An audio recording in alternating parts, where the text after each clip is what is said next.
اب وہی کچھ کرنا شروع کر دیا جو آج بدقسمتی سے امت مسلمہ کی ایک بڑی تعداد اس قسم کی برائی میں جو شرک جیسی گندگی ہے اس میں ملوث ہے۔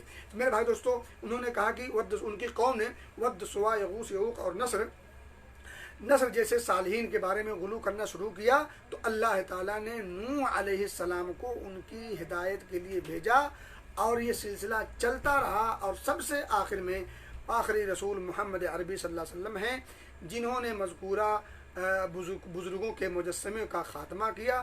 آپ جس قوم کی طرف بھیجے گئے وہ لوگ اللہ کی عبادت اور بندگی کرتے تھے، اس کا ذکر کرتے تھے، حج، صدقات وغیرہ کرتے تھے، لیکن یہ یاد رکھیے گا، لیکن اس کے ساتھ ہی ساتھ وہ اپنے اور اللہ کے درمیان بزرگوں اور بعض مخلوق جیسے ملائکہ، جیسے حضرت عیسیٰ، جیسے حضرت مریم اور دیگر جو ان کے اپنے بنائے ہوئے معبودان تھے، لات، منات، عزا وغیرہ، ان تمام کا تقرب بھی حاصل کرنا چاہتے تھے، اور ان کے یہاں ان بزرگوں کو جو پکارتے تھے وہ سفارش کی امید کے ساتھ کہ یہ اللہ کے مقرب بندے ہیں اور اللہ ان کی رد نہیں کرے گا، تو اس امید کے ساتھ ان سے وہ سفارش کرنے کے لیے اللہ کے درمیان میں واسطے کے طور پر، وسیلے کے طور پر رکھا کرتے تھے۔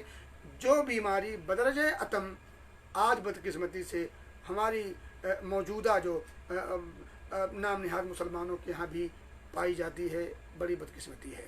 میرے بھائی دوستو، میں اب اس بات کو یہیں روک دیتا ہوں، اچھا ایک دو جملے پورا کر لوں۔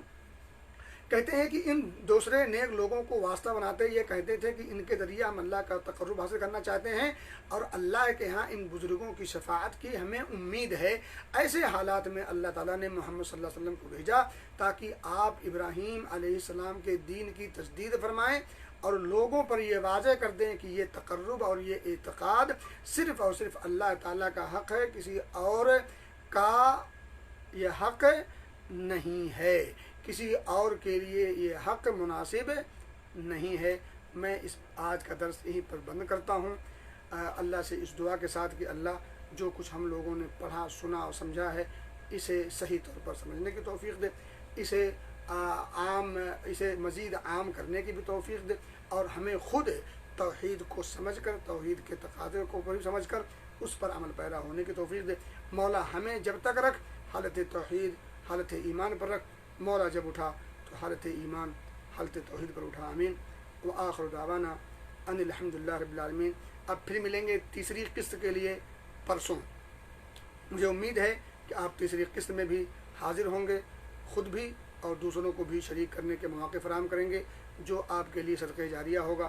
اللہ ہم سب کو ہر خیر کرنے کی توفیق دے، آمین۔ وآخر دعوانا ان الحمدللہ رب العالمین، والسلام علیکم ورحمۃ اللہ وبرکاتہ۔